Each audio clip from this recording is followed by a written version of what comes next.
उपस्थित आदरणीय अध्यापकगण एवं अतिथिगणों को मेरा नमस्कार।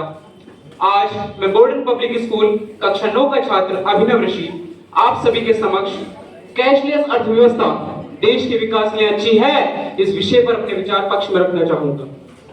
महोदय, सबसे पहले हमें समझना जरूरी है कि कैशलेस अर्थव्यवस्था कहते किसे हैं। कैशलेस अर्थव्यवस्था वह है जहां लेन देन नगद या सिक्कों जैसे पारंपरिक भुगतान तरीकों की जगह card, UPI, Bhim, digital wallet और अन्य डिजिटल माध्यमों से करें। महोदय, 2016 में की गई भारत सरकार द्वारा विमुद्रीकरण पहल यानी नोटबंदी ने भारत में कैशलेस अर्थव्यवस्था को एक नया मार्ग दिखाया है। कैशलेस अर्थव्यवस्था सुविधा बढ़ाती है क्योंकि ये कहीं भी और कभी भी की जा सकती है, जिससे भौतिक नकदी ले जाने की आवश्यकता भी कम हो जाती है। यह एक पारदर्शी और जवाबदेही माध्यम भी होता है। भारत सरकार द्वारा किए गए कैशलेस ट्रांजैक्शन करने से भी हमारा देश विश्व के अन्य देशों के साथ कदम से कदम मिलाकर चल रहा है। यहाँ तक कि प्रधानमंत्री नरेंद्र मोदी जी भी कहते हैं कि नगद नोट होना ही भ्रष्टाचार की वजह है। अतः भारत जैसे देश में कैशलेस अर्थव्यवस्था को लाने का मकसद भ्रष्टाचार को कम करना भी है। आजादी की लड़ाई के बाद संभवतः नोटबंदी एक ऐसा कदम है जिसने समूचे भारत को व्यापक स्तर पर प्रभावित किया है।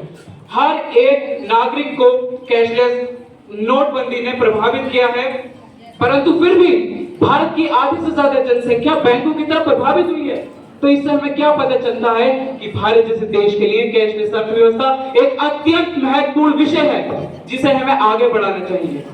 अब बात करें मेरे विपक्षी दलों की, जो कहते हैं कि डिजिटल भुगतानों में डिजिटल अपराध होते हैं, तो उन्हें समझने की आवश्यकता है कि डिजिटल भुगतानों में डिजिटल अपराध आपकी नासमझी से होते हैं।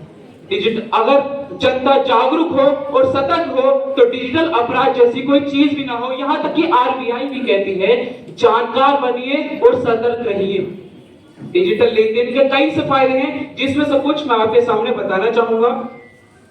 इसके आने से काला धन जो अक्सर छुपाया जाता था वो छुपाने से भी नहीं छुपता, क्योंकि जब नगद नोट ही नहीं होंगे तो सारा पैसा बैंक खातों पर होगा और बैंक खातों में होने पर भारतीय सरकार उन पर नजर रखेगी और काला धन पाए जाने पर उन्हें दंडित भी करेगी।